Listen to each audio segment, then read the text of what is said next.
Paix sur vous tous les frères et sœurs, vous allez bien? On continue, donc partie 5, je vous invite à regarder les autres. Maintenant, ça va être par rapport au fameux hadith très connu, les 73 sectes ou voies ou groupes, on va un petit peu regarder tout ça. Et donc, ça va me permettre de faire un rappel sur les sectes et le sectarisme que le Seigneur nous en parle dans le Coran. On va encore voir tout ça et je vais vous dire aussi certaines choses par rapport au chiffre symbolique 72 qui revient dans plusieurs choses. Par rapport aux sectes. Surat 6, verset 159, A'udhu billahi minash shaitanir rajim, Bismillah. Ceux qui émiettent leur religion et se divisent en sectes, de cela tu n'es responsable en rien. Leur sort ne dépend que d'Allah, puis il les informera de ce qu'ils faisaient. Donc, il y en a plusieurs, faut des fois recontextualiser, etc. Ils se sont divisés en sectes, mais tous retourneront à nous. Ils se sont divisés en sectes, chaque secte exultant de ce qu'elle détenait. Parmi ceux qui ont divisé leur dîn et sont devenus des sectes, chaque partie exultant de ce qu'ils détenaient. Sourate 72, verset 11, ça va être super intéressant par rapport à ça. Il y a parmi nous des vertueux et, entre parenthèses, d'autres qui le sont moins.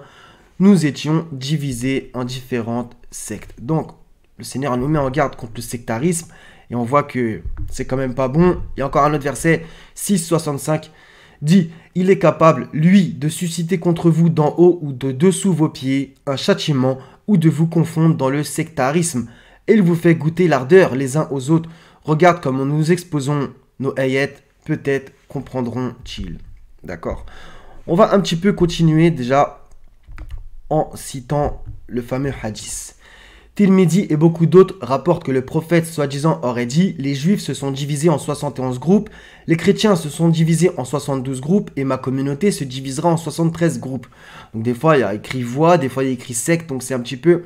Et dans une variante avec l'ajout suivant « Tous iront en enfer, sauf une. » Donc du coup il y a un petit peu ce truc de « Oui, qui est le groupe sauvé? Nous on est le groupe sauvé, ils vont tous dans le feu, etc. » Donc ça cause quand même pas mal de problèmes. Et on va voir d'autres choses. Donc déjà, il figure néanmoins dans le Musnad de l'imam Ahmed et dans d'autres recueils. Mais il ne figure pas dans Bukhari et Muslim, donc les deux recueils principaux. Donc ça, c'est quand même intéressant. Il faut remarquer que quelques ulémas dans l'imam Al-Khatabi l'ont qualifié de hadith faible et à plus forte raison concernant sa deuxième partie, tous iront en enfer sauf une. Pour l'imam Al-Dahabi, ce passage est jugé faible et pour Ibn Hazm, Ibn al-Wazir et al-Shawkani, il est carrément inventé. Ok, et il y a d'autres choses à lire sur tout ça, etc. On va voir que quand même, c'est intéressant. On va un petit peu continuer pour le voir dans une autre forme. Les juifs se sont divisés en 71 groupes, les chrétiens se sont divisés en 72 groupes, et cette communauté se divisera en 73 groupes, tous iront en enfer sauf un. Ils ont dit, quel est-il, ô messager d'Allah? Il a répondu, celui qui est sur le même chemin que moi et mes compagnons. Donc là, du coup, ça nous ramène à Coran et Sunna comme d'habitude. Si vous me connaissez, vous savez ce que j'en pense. Si toi, tu viens d'arriver, je t'invite à faire tes recherches sur tout ça. Parce que bon... Donc celui qui est sur le même chemin que moi et mes compagnons, ça c'est ce que soi-disant le prophète aurait dit. Donc, comme d'habitude, j'ai reçu le Coran et son semblable, etc., etc. Donc ça nous ramène à la même chose. Mais on va bien sûr devoir s'éclairer coraniquement pour voir qu'est-ce qu'il en est. Parce qu'en vérité, il y a quand même un abroglio, c'est-à-dire que notre père du monothéisme, c'est Abraham, Sourate 22, verset 78. Il était musulman au sens coranique du terme, donc soumis à Dieu, s'abandonner à Dieu, etc. Bref, il faut suivre sa voie, sa doctrine, comme c'est écrit dans la Sourate El-Baqarah, Sourate 2, verset 124 à 135. Bref, je vous invite encore une fois à faire vos recherches. Donc du coup, il y a quand même un imbroglio, parce que là, ça divise. On va voir que le Seigneur, bien entendu, nous demande de nous réunir. Accrochez-vous au câble d'Allah et ne soyez pas divisés. Bref, donc du coup, tout ça, en vérité, c'est quand même intéressant. C'est que tout le monde a la sensation d'être dans le groupe sauvé. Donc c'est pour ça que, personnellement, je refuse les étiquettes qu'on me met. C'est le Seigneur qui connaît notre valeur, qu'est-ce qu'on est réellement, etc. Ok. L'étiquette coranique, c'est Muslim, Mu'min. Point barre. Mohammed, il était ni sunnite, ni chiite, ni tout ce qu'on lui attribue comme d'habitude. Donc ça, c'est quand même une base. Par exemple, on voit aussi quand les anges, les émissaires, ils ont été envoyés au peuple de Sodome et Gomorrhe, donc à Lot pour le prévenir qu'il allait avoir un châtiment, il y a bien écrit quand même dans un verset, nous ne trouvâmes qu'une seule maison de soumis. De soumis, donc regardez le mot en arabe. Donc Lot était soumis à Dieu, Abraham était soumis à Dieu, David, etc. Tous, ok? Donc c'est toujours la même voie, la voie d'Abraham, bref, notre Père. Donc tout ça aussi, je voulais quand même en parler. On va continuer par rapport à cette chose, c'est-à-dire que de croire que son groupe est sauvé et que les autres vont tous dans le feu, en gros. Sourate 2, versets 111 à 113, c'est vraiment primordial. Et ils ont dit, nul n'entrera au paradis que juif ou chrétien. Voilà leur chimère. Dit, donnez votre preuve si vous êtes véridique. Non, mais quiconque soumet à Allah son aide tout en faisant le bien, d'accord? Soumet à Allah son aide tout en faisant le bien. Donc les mots sont importants. Aura sa rétribution auprès de son Seigneur. Pour eux, nulle crainte, et ils ne seront point attristés. Et les juifs disent, les chrétiens ne tiennent sur rien. Et les chrétiens disent, les juifs ne tiennent sur rien. Vous voyez, ça se renvoie la balle. Alors qu'ils lisent le livre, l'écrit. Au passage, à vous savoir qu'est-ce que ça veut dire ici, l'écrit. De même, ceux qui ne savent rien tiennent un langage semblable au leur. Eh bien, Allah jugera ce sur quoi ils s'opposent au jour de la résurrection. Donc du coup, c'est pour ça aussi que je vous prends ça. C'est-à-dire que chacun tire la couverture à soi, pense qu'il n'y a que lui qui va être sauvé, et les autres, ils ne tiennent sur rien, etc. Donc c'est pour ça que on pourrait, par exemple, je vais prendre mon cas, m'attribuer ça, qu'en gros, j'envoie tous les cyniques dans le feu. Déjà, premièrement, c'est pas à nous d'envoyer les gens dans le feu. Et deuxièmement, le Seigneur, il fait ce qu'il veut, il choisit qui il veut pour mettre les gens au paradis ou en enfer, etc. Et je pense qu'on devrait craindre de ressembler à ça. De même, ceux qui ne savent rien tiennent un langage semblable au leur. D'accord? Donc il y a des gens bien dans les groupes que le Seigneur, il sait. Et voilà, il met qui il veut au paradis, nous on se tait. C'est lui qui décide, il n'est pas interrogé sur ce qu'il fait. C'est nous qui devrons rendre des comptes. Voilà. Nul ne peut s'opposer au jugement d'Allah, à son commandement, à sa puissance. Bref, que les choses soient bien claires. Donc, sourate 16, verset 97, quiconque mâle ou femelle fait une bonne œuvre tout en étant croyant, nous lui ferons vivre une bonne vie et nous les récompenserons certes en fonction de leurs actions, etc. 40-40, quiconque fait une mauvaise action ne sera rétribué que par son pareil. Et quiconque mâle ou femelle fait une bonne action tout en étant croyant, donc il y a quand même cette chose, tout en étant croyant, alors ceux-là entreront au paradis pour y recevoir leur subsistance sans compter. Donc on va me sortir le verset. Certes, la religion agréée d'Allah, c'est l'islam, mais qu'est-ce qu'on met sur le mot islam? Qu'est-ce qu'on met? On a vu que Lot, il était soumis. Abraham, il était soumis. Donc ça ne peut pas être ce qu'ils ont dit qu'était l'islam, c'est-à-dire le sunnisme. Là, il y a un problème. Mohammed lui-même suivait la voie d'Abraham. Ok? Donc tout ça, c'est clair en vérité. Donc croyant, soumis à Dieu, tu entres au paradis si tu fais une bonne action en étant croyant, une bonne œuvre, etc. Homme ou femme, ça aussi, il faut le dire. Voilà. Donc, en vérité, les choses sont quand même simples. 2,62, certes, ceux qui ont cru, ceux qui se sont judaïsés, les Nazaréens et les Sabéens, quiconque d'entre eux a cru en Allah et au jour dernier et accompli de bonnes œuvres sera récompensé par son Seigneur. Il n'éprouvera aucune crainte et il ne sera jamais affligé. 5,69, ceux qui ont cru, ceux qui se sont judaïsés, les Sabéens et les Nasara, les chrétiens, ceux parmi eux qui croient en Allah au jour dernier et qui accomplissent les bonnes œuvres, pas de crainte sur eux, et ils ne seront point affligés. 22,17, certes, ceux qui ont cru, les juifs, les sabéens, les nazaréens, les mages et ceux qui donnent à Allah des associés, Allah tranchera entre eux le jour du jugement. Vous voyez, le Seigneur, il va trancher. Donc toutes les sectes, toutes les ummas, tous les groupes, le Seigneur, il va trancher. C'est lui le meilleur des juges, il tranche parfaitement. Car Allah est certes témoin de toutes choses. Voilà. Donc du coup, toute cette mise en garde contre le sectarisme, on voit que dans un certain sens, c'est facile. C'est le Seigneur qui décide, premièrement.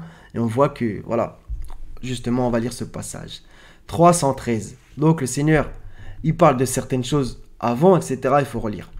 Mais ils ne sont pas tous pareils. Il est parmi les gens du livre, de l'écrit, une communauté droite qui, aux heures de la nuit, récite les ayats d'Allah en se prosternant. Ils croient en Allah et au jour dernier, ordonnent le convenable, interdisent le blâmable et concourent aux bonnes œuvres. Ceux-là sont parmi les gens de bien. On va revenir juste au-dessus après. Et quelque bien qu'ils fassent, il ne leur sera pas dénié, car Allah connaît bien les pieux. Donc, ils croient en Allah, au jour dernier, ordonnent le convenable, interdisent le blâmable et concourent aux bonnes œuvres. On remonte plus haut, que soit issue de vous une communauté qui appelle au bien, ordonne le convenable, interdit le blâmable, car ce sont eux qui réussiront. D'accord? Vous êtes la meilleure communauté pour les hommes, etc. Vous voyez? Donc, tout va dans le même sens. Cette Oumma de croyants. Point barre. Donc, les étiquettes, le Seigneur, il les connaît. Il connaît tous nos cœurs. Il cerne les cœurs et les reins. Et il choisira qui il veut. La grâce d'Allah est immense. Et il agrée qui il veut. Voilà. 6, 161, 163. Mon Seigneur m'a guidé vers un droit chemin, une religion droite, la doctrine d'Abraham ou la voie d'Abraham, la Milat. Le monothéiste, il n'était pas du nombre des associateurs. On va poursuivre. Ma salat, mérite d'adoration, ma vie et ma mort appartiennent à Dieu, Seigneur des mondes. Il n'a pas d'associé, voilà ce qui m'a été ordonné, et je suis le premier de ceux qui se soumettent. Al-Muslimin. Okay. Abraham, il était musulman au sens coranique du terme. Et il ne suivait pas la prétendue sunna qu'on attribue à Mohammed. Donc tout ça aussi, je suis obligé sans cesse d'y revenir. Mais en vérité, quand même, c'est une évidence. Donc on a vu que le Seigneur, il va faire ce qu'il veut de qui il veut.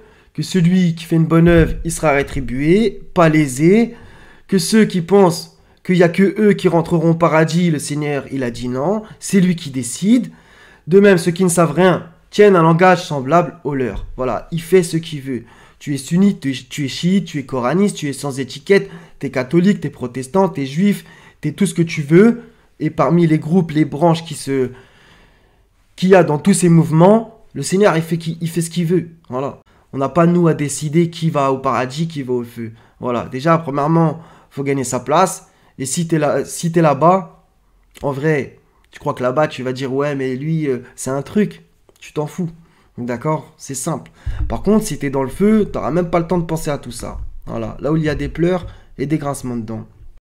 Donc, on a vu un petit peu tout ça. Maintenant, on va revenir un petit peu sur le fameux hadith qui, en vérité, est vachement symbolique au niveau des nombres. Donc, comme on l'a vu, je vous le remets. Donc, les juifs divisés en 71 groupes, les chrétiens en 72 et les musulmans en 73 groupes, tous iront en enfer, sauf un. D'accord? Donc, en vérité, ce 72, on voit qu'il revient plein de fois. Donc, dans la tradition magique et kabbalistique, il est formé de l'association de 72 noms d'anges. Ok? 72. Ok? Vous connaissez forcément, ça c'est dans Ahmed. Il a, en plus des épouses de la vie d'ici-bas, 72 épouses, des houris aux grands yeux. La demeure de chacune d'entre elles s'étend sur une surface d'1 000. Donc, les 72 anges de la Kabbale. Les 72 houris. On continue, ça c'est encore un autre site où justement, il y a tous les blazes, etc. Après, attention, ce genre de choses, faut quand même un petit peu faire attention quand vous faites vos recherches, chercher refuge auprès du Seigneur.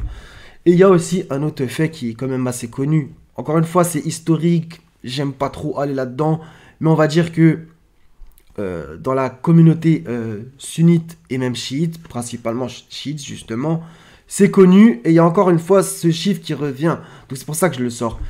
Donc la bataille de Karbala, la bataille opposait la puissante armée de Yazid ibn Muawiyah au groupe de 72 partisans qui entouraient Hussein, fils d'Ali et petit-fils du prophète Mohammed. Selon l'histoire officielle, les hadiths, etc. D'accord? Donc 72, encore une fois, qui revient.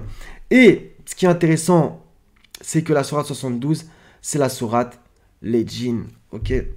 Et justement, on voit dans ce site, voici la liste des 72 anges de la Kabbale que l'on nomme aussi génie ou souffle divin. Et justement, la sourate el djinn, il y en a qui traduisent par les génies. Ok? Donc, vous voyez ce 72 qui revient partout. Il y a quand même un truc à capter. Donc, c'était un petit peu pour vous dire tout ça. Donc, mise en garde contre le sectarisme. Peut-être qu'on est tombé dedans, peut-être qu'on est dedans, peut-être qu'on tombera dedans.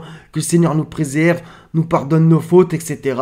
Comme il a dit, s'accrocher au câble, ne pas être divisé, suivre la voie droite d'Abraham, etc. Demeure sur le droit chemin comme il t'est commandé. Voilà, musulman, mu'min, voilà les appellations coraniques. Et toutes les autres sont, hélas, des inventions humaines, n'en déplaise à certains, encore une fois. Donc, personnellement, je ne veux pas qu'on me mette d'étiquette, que ça soit coraniste, je ne sais pas quoi, iste, ok? Que le Seigneur nous préserve, nous facilite sur sa voie droite. Voilà les frères et sœurs, c'était un peu tout ce que je voulais vous dire. Donc, ils se sont divisés en sectes. chaque partie exultant de ce qu'il détenait. Et le Seigneur connaît parfaitement tout et tout le monde, les poitrines que l'on cache ou qu'on divulgue. Soyez tous bénis et en paix les frères et sœurs. À la prochaine Inch'Allah. Salam wa salamun ala al-mursalin walhamdulillahi rabbil alamin.